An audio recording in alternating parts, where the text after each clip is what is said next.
Well, good morning. Trinity Sunday is the Sunday after Pentecost Sunday and the entryway into this long season of all things ordinary, where the work of the church has time to settle in and take root. The color of the season of Pentecost is green, which is the reminder for growth. We have been given this time to grow in our faith, and in the wisdom of the church, this season is really long. For a reason. Growth takes time. It doesn't happen overnight.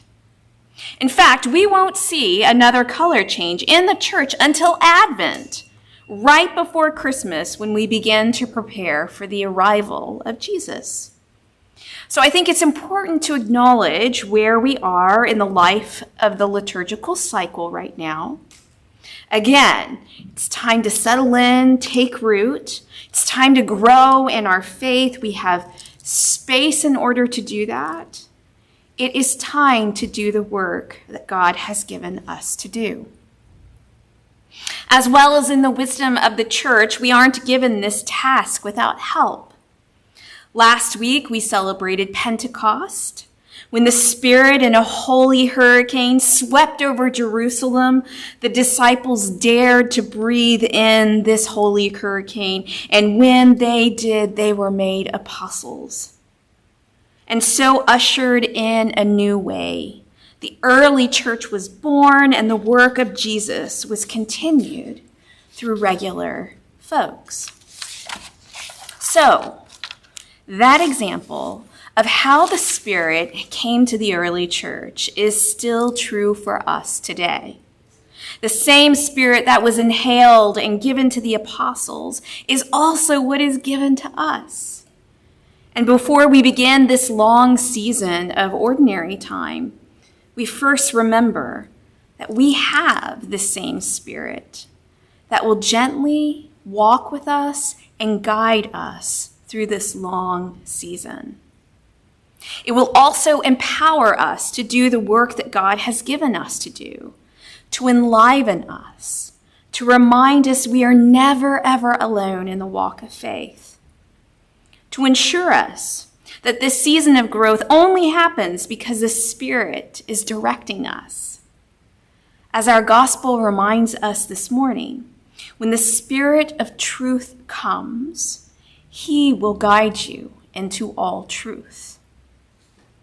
Well, some might be thinking, well, that's all well and good, but what does that mean for me today? Does the Spirit really still speak to me in my life? Well, I will say the same Spirit that the disciples breathed in on the day of Pentecost is the same Spirit that you were given on the day of your baptism. You too have it in you. I have it in me. We are all being guided by a presence that is much, much bigger than ourselves. This presence that comes and stills your mind, your heart and soul when feeling overwhelmed. One that prompts you to love when you just don't want to. One that guides you to a church named Grace week in and week out. One that allows you to serve your neighbors in the blazing heat, sweating, sticky hands. This is how you know the Spirit is with you.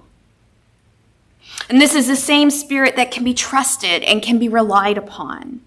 The Spirit that brings to mind those folks that need our prayers, that need a note of encouragement, that need a smile, that need a hug, an acknowledgement of who they are.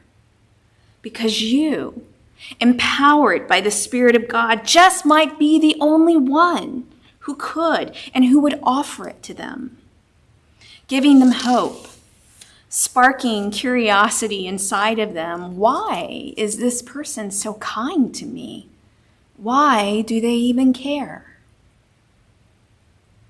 Well, the Spirit of God empowers us to do those things that the world just doesn't engage in. The world has no interest in because the kinds of things that the Spirit seems to engage in frankly, just aren't glamorous. They really are quite ordinary. So ordinary that there isn't any reason to call attention to them, except for the fact that they really, really aren't ordinary at all. In fact, they are truly extraordinary for those receiving what has been given. For them, these kind acts, these acknowledgments of their own humanity are reminders of hope in the midst of desert and bleakness. Well, if you have ever been to the office at Grace, you know that the practice of the office is that we have an open door policy. And when the weather is good, literally the office doors are open all the time. For me, this is extremely important to have this posture of openness as I priest. It communicates availability and welcome. Yes, sometimes it invites disruption, it invites interruption, but that for me is just how ministry is. It's messy and dynamic. It shouldn't be static. And that for me keeps things interesting and exciting. But ultimately, I think what it does, it gives me and the others who come in and out of our office a chance to know our neighbors, to open our doors to the world, and to allow the world to be invited in. Well, because of this open door policy, I've had the opportunity to get to know many of our homeless and transient neighbors. They frequent the grounds of Grace for food, to use our warming station to heat their food, and when the weather turns hot, to receive cold water. One such man, Fred, comes to Grace several times a day. I've noticed that in the last 2 weeks, he comes in the late afternoon. He's usually pouring with sweat, red in the face, and just overall hot. He doesn't even have to ask anymore. I see him, wave to him, and then go straight to the refrigerator and grab 4 bottles of water for him. He smiles. He sits at the bench, which is right outside the office doors, and he drinks every single bottle, every last bit, one after another. And when he's finished, he comes to the window, waves, and mouths the words, "Thank you," and off he goes. This is also the same man who has 2 children who live in the apartments across the street from Grace. Our pavilion and picnic tables are where he has his visitation with his children. They sit underneath the pavilion in the heat, in the cold, in the rain, week in and week out, trying to connect. Often, he will stop by the office before his visit with Olivia and Braden, and if I have chocolate, I give it to him. It brings him a lot of joy to be able to offer something to his kids. It truly is the little things and the ordinary things that matter. And what I have seen over these months that Fred has come to Grace is that he trusts us. In the midst of his bleakness, Grace for him is a place of refuge. His humanity is known, it is acknowledged.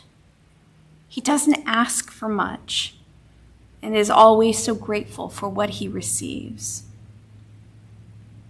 This is just one example of how Grace, empowered by the Spirit, is making way for relationships to be reformed and healed.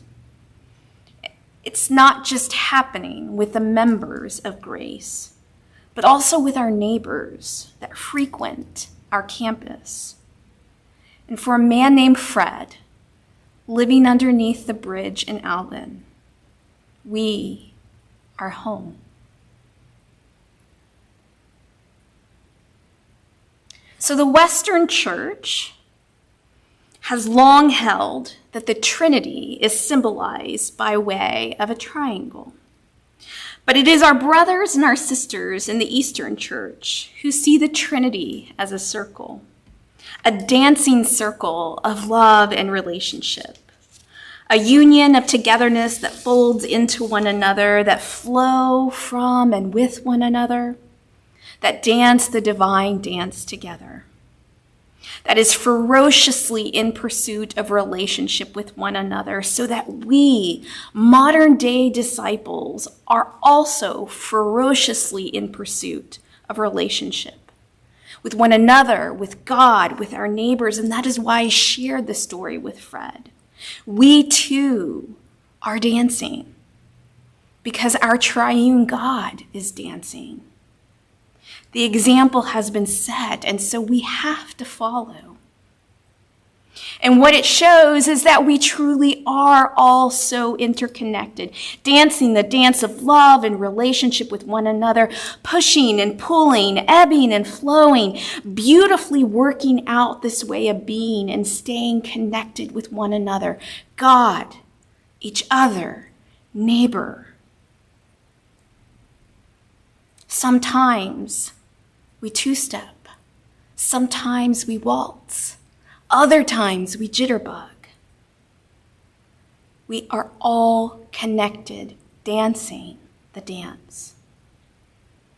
I had a friend recently say to me, Suzanne, I want to dance the rest of my life. And my response was, so do I. So do I. The life of faith is one dance after another, mirroring the dance of our triune God. So during this season of ordinary time, the season of all things ordinary, my prayer is that you will come to know that maybe, just maybe, it isn't so ordinary. Instead, you are being guided by a gentle spirit that is calling you to be open, to not be afraid, to come and dance, to dance the dance of love and relationship. So, dear people of God, what I would say is act accordingly. Assume a posture of openness. Be led by courage rather than fear. And trust that deep wellspring of goodness, God's Spirit, that was given to you on the day of your baptism. The same Spirit that is beckoning you to dance. And to breathe in these beautiful words. Father, pour out your Spirit on all of us. Fill us that we may speak your words, dream your dreams, dance your dance, see with your eyes, and go as your hands and feet into this great, big, beautiful world. Amen.